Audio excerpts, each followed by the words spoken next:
مصروف عورت، خالدہ حسین۔ میں ایک مصروف عورت ہوں۔ اب میں آپ سے درخواست کروں گی کہ یہ لفظ عورت قوسین میں کر دیجئے۔ کیا یہ ممکن نہیں کہ مجھے صرف ایک مصروف وجود سمجھا جائے؟ چلیے اصولی طور پر نہیں تو صرف چند لمحوں کے لیے، ضرورتاً عاریتاً صرف اس کہانی کے لیے۔ تو میں ایک مصروف ہوں۔ یہ مجھے بار بار اس لیے نہیں کہنا پڑ رہا کہ خود مجھے اس حقیقت پر کسی قسم کا شک ہے۔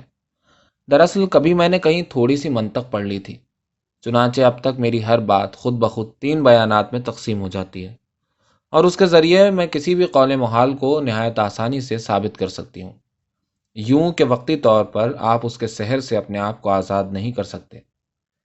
اس لمحے میں آپ کو نہ چاہتے ہوئے بھی میری بات پر یقین کرنا پڑے گا، گو بعد میں آپ لاکھ مجھے غلط ثابت کرنے کی کوشش کرتے رہیں۔ دراصل شروع ہی سے مجھے یہ تربیت دی گئی تھی، پہلے ایک بات کو ثابت کرنا پھر اس کو رد کرنا۔ یہی وجہ ہے کہ آج تک میرا وجود ہونے نہ ہونے کی درمیانی سطح میں لٹکا ہے۔ میرے پیر و مرشد نے کہا تھا کہ جو شے تمہارے لیے چھت ہے کسی اور کے لیے فرش ہو سکتی ہے، تو پھر تم چھت اور فرش، زمین اور آسمان کی بلندی اور پستی کا تعین کس طرح کرو گے؟ خواب اور بیداری کا فیصلہ کیوں کرو گا؟ اور یہ بھی فرمایا کہ اب ہم حالت خواب میں ہیں، مریں گے تو بیدار ہو جائیں گے۔ بات چھت اور فرش کی ہو رہی تھی۔ میں نے 2 الٹا لٹکنے والوں کے بارے میں بہت غور و خوض کیا ہے۔ چمگادڑ ایسی بیکار، بے مصرف، کمترین ہستی اشاروں ہی اشاروں میں ہماری سمتیں سیدھی کرتی رہتی ہے۔ اس سے زیادہ وہ کر بھی کیا سکتی ہے؟ وہ تو صرف سمتوں کے امکانات واضح کرتی ہے، اور امکانات تو ختم ہونے والی شے نہیں۔ دوسرے وہ بیتال کا بھوت ہے کہ کوئی کہانی میں ٹوک دے تو فوراً ہی درخت سے الٹا جا لٹکتا ہے، پھر آپ اس کو لاکھ پکڑ پکڑ کے جھولے میں ڈالیں، قابو میں نہیں آتا۔ تو میں نے ان دونوں الٹا لٹکنے والوں کے بارے میں بہت تفکر کیا۔ ان کے نزدیک ان کی الٹی حالت ہی دراصل سیدھی حالت ہے، اور یقیناً اس حال میں وہ بہترین سوچ سوچتے ہیں۔ بیتال کی تمام کہانیاں اسی الٹی حالت میں اس کے ذہن میں جنم لیتی ہیں، جنہیں سیدھا ہونے پر وہ سنا ڈالتا ہے، مگر اگلی کہانی کے لیے اسے پھر الٹا لٹکنا پڑتا ہے۔ یہ محض اس کا فریب ہے کہ وہ سننے والے کے ٹوکنے پر ناراض ہو کر الٹا جا لٹکتا ہے۔ دراصل وہ اسی فکر میں ہوتا ہے کہ کہانی تو اختتام پر آئی، اب نئی کہانی کہاں سے آئے گی؟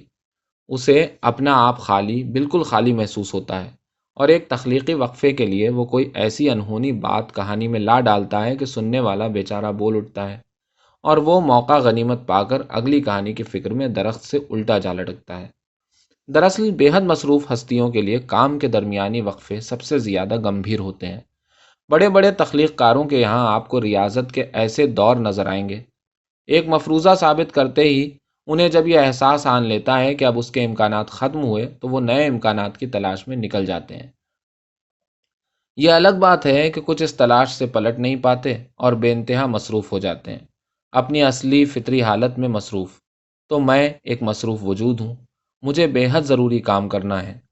ان کی فہرست اتنی طویل ہے کہ ختم ہونے میں نہ آئے گی۔ ایک بار میں نے ان کی فہرست بنانے کی کوشش بھی کی تھی، مگر پھر مجھ پر اس کوشش کے عبث ہونے کی حقیقت کھل گئی۔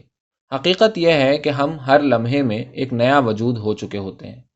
ایک سے دوسرے تک عمر ایک لمحے بڑھ چکی ہوتی ہے، اور بہت سے خلیوں کی توڑ پھوڑ ہمارے جسم کے اندر اور بہت سے تجربات کی ترسیم ہمارے باطن میں ہو چکنے پر ہم وہی نہیں رہتے جو پہلے تھے، اور اسی لیے ہر لمحہ ہمارے لیے ایک نیا وجود ہوتا ہے۔ ہر وقت ہماری نوعیت بدلتی رہتی ہے۔ گھبرائیے نہیں، میں نے کوئی غلط بات ثابت نہیں کی۔ اگر آپ کو کچھ شبہ ہے تو فی الحال ملتوی کیجیے۔ میں تو محض یہ بتا رہی تھی کہ مصروف آدمی کی مصروفیات کی فہرست مرتب کرنا بالکل ممکن نہیں ہے۔ اسی لیے میں نے یہ طریقہ کار اپنایا کہ جو کام بھی سامنے آئے اس کو نمٹاتے چلے جاؤ۔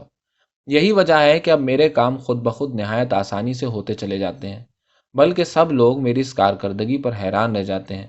وہ میرا پہلا اصول تو یہی ہے کہ ہر کام بغیر کسی ترتیب کے بنا سوچے سمجھے نمٹاتے چلے جاؤ، مگر اس کے لیے بھی ایک حربہ مجھے بہرحال اختیار کرنا ہی پڑتا ہے، کیونکہ قدم قدم پر مجھے اپنی ذات کے حوالے بدلنے پڑتے ہیں۔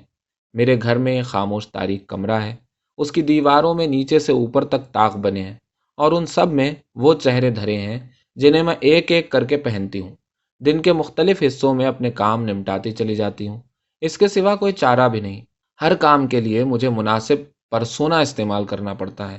بس میں ایک کے بعد ایک پرسونا پہن کر تمام کام کرتی چلی جاتی ہوں، کسی فلم کے فاسٹ موشن کی طرح۔ آپ پوچھیں گے آخر ان کاموں کے نمٹانے میں ایسی جلدی کیوں؟ تو اب میں اپنے اصل مسئلے کی طرف آ چکی ہوں۔ دراصل میں انتہائی جلدی میں ہوں، آج سے نہیں، ازل سے، پہلی سانس سے میں بہت جلدی میں ہوں، اس کام کی خاطر جو دراصل مجھے کرنا ہے۔ اسی لیے مجھے ہر کام جلدی میں کرنا پڑتا ہے۔ آپ پوچھیں گے کہ پہلے تم وہ ضروری کام کیوں نہیں کرتی؟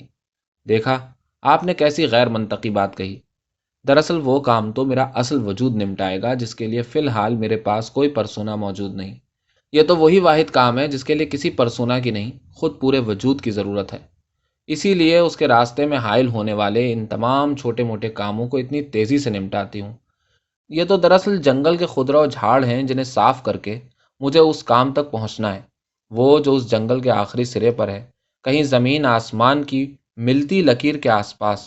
ایک تو میں بے حد بھلکڑ واقع ہوئی ہوں، اکثر چیزیں رکھ کے بھول جاتی ہوں۔ ایک وقت تھا جب میں اپنے یاد رکھنے کی عادت سے عاجز تھی، ہر بات، ہر لمحہ، ہر دم ذہن میں زندہ رہتا، ایک مسلسل شور جو میرے گرد آندھی کی طرح چلتا رہتا، آوازوں کا ہجوم جو دن رات ایک بھنبھناہٹ کی طرح کانوں میں سنسناتا، نیند میں بھی بیداری کا عالم رہتا۔ میں تو گویا کسی لائبریری کا کیٹلاگ تھی کہ ہر بات، ہر سانحہ، ہر لمحہ نمبر دار، فہرست دار محفوظ تھا۔ کسی کو بھی کسی وقت طلب کر لیجئے، اور وقت کا یوں اپنی ذات میں محفوظ رہنا، اور وقت کا یوں اپنی ذات میں محفوظ رہ جانا بھی بہت خطرے کی بات ہے۔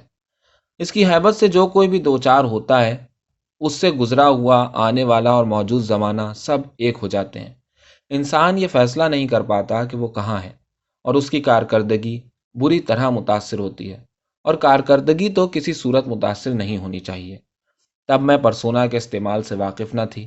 یہی وجہ ہے کہ میرا کوئی بھی کام وقت پر اور صحیح نہ ہوتا تھا، کیونکہ ہر کام کے دوران مجھے کچھ اور کرنا چاہیے تھا۔ چنانچہ میں دوسرے کام کی جانب لپکتی، مگر آدھا کر چکنے کے بعد پتہ چلتا کہ ضروری کام تو پڑا ہی رہ گیا۔ تمام دن ایک سے دوسرے، دوسرے سے پہلے کام کی طرف لپکتے گزرتا۔ برسوں پہلے نفسیات کے استاد ہمیں ذہنی امراض کے اسپتال لے گئے تھے۔ وہاں پر چاروں طرف سے بند کوٹری میں ایک عورت چکر لگا رہی تھی، دیواروں کے ساتھ ساتھ تیزی سے چلتی، ایک سے دوسری، دوسری سے پہلی دیوار تک۔ ہم نے یہ منظر لوہے کی سلاخوں والی کھڑکی سے دیکھا تھا۔ وہ عورت تمام وقت اسی طرح چکر کاٹتی تھی، جب تک کہ نڈھال ہو کر گر نہ جاتی۔ وہ 15 سال سے اسی کوٹری میں مقید تھی، مگر میں نے بر وقت پرسونا دریافت کیا۔ اب میرا دن مختلف حصوں میں بٹ گیا تھا، اور وقت تیزی سے گزرتا، کام تیزی سے سمٹتے، یہاں تک کہ رات آن پہنچتی، رات جو الٹا لٹکنے والوں کے لیے دن ہے، اور اس رات کے لیے میرے پاس ابھی تک کوئی پرسونا تیار نہ تھا۔ نیند سے پہلے کے ان چند لمحوں میں میں اپنی کوٹری کے طاقوں کو الٹ پلٹ کرتی۔ اپنا ننگا چہرہ چھپانے کے لیے مجھے کچھ بھی نہ ملتا، اس ننگے چہرے کا کوئی حوالہ میرے پاس موجود نہ تھا، بجز اس ایک کام کے، وہ ازلی و ابدی کام جس کی خاطر میں یہ راستے میں آنے والے تمام چھوٹے موٹے کاموں کا جنگل کاٹتی چلی آتی ہوں۔ مگر یہ جنگل عجب ہے کہ رات تک صاف کر کے سو تو پھر صبح ایک نیا، اس سے دگنا گھنا سامنے تیار کھڑا ہوتا ہے۔ اب میں ایک حالت میں دوسری حالت کو فراموش کر دینے کی ماہر ہو چکی تھی، اور یہی میری سب سے بڑی مصروفیت تھی، حالتوں کی تبدیلی، ایک سے دوسری میں منتقل ہونا، اور پہلی کو فراموش ذہن سے یکسر مٹا دینا۔ شروع میں بھلا دینے کی صلاحیت اور اس کی کامیابی پر میں حیران رہ گئی۔ میرے سر میں ابلتا لاوا یکدم پرسکون اور ٹھنڈا ہو گیا، کانوں میں سنسناتی بھنبھناہٹ مدھم پڑ گئی، ہاتھوں، پاؤں، بازوؤں اور گردن میں جلدی کی کیفیت، اس کی تھکن، سانس کی تیزی، سینے کی دھم دھم سب ختم ہو گئی۔ پھر بھول کی ایک نرم چادر میرے گرد لپٹتی چلی گئی، روئی کے گالوں ایسی چادر جس نے مجھے بے وزن کر دیا۔ بیگم صاحبہ، بس ذرا سا سوچ لیجئے کہ خوف محض ایک لفظ ہے۔ یہی وہ لفظ تھے جو ڈاکٹر نے مجھے میز پر لٹانے کے بعد کہے تھے۔ بھول کی جادو نگری میں وہ میرا پہلا قدم تھا۔ رفتہ رفتہ ہر شے مجھ سے دور سرکنے لگی، چیزیں، نام، لوگ، کبھی مجھے اپنے کانوں پر شک ہونے لگتا۔ اب مدتوں مدتوں کوئی ایسی آواز نہ آتی جو مجھے چونکا سکتی، نہ ہی میرے قدم زمین کی سختی سے مس ہوتے۔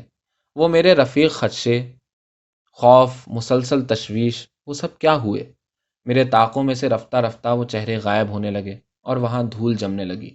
اپنے خالی طاق دیکھ کر مجھے خیال آیا، تو کیا وہ وقت آن پہنچا کیا میں نے واقعی اس جنگل کو پار کر لیا؟ اور اب بالآخر وہ میرے سامنے ہوگا، وہ کام جو دراصل مجھے کرنا تھا۔ اب صبح ہونے پر وہ جنگل دگنا گھنا ہو کر سامنے کھڑا نہ ہوتا۔ قدرت اپنے منصوبے کی تکمیل کے لیے خود بخود راستے پیدا کرتی ہے۔ اب کے ڈاکٹر مجھ پر جھکا کہہ رہا تھا، اس میں انسان کو خود ذرا سی بھی کوشش نہیں کرنی پڑتی۔ گاہ بزور می کشد، اس نے آسیبی ہنسی کے ساتھ کہا۔ بس اب دو لمبے گہرے سانس۔ اچانک سامنے کھڑکی میں سورج کا پورا تھال چمکتا میری جانب جھکنے لگا اور ایک طویل وقفہ سامنے پھیلا تھا۔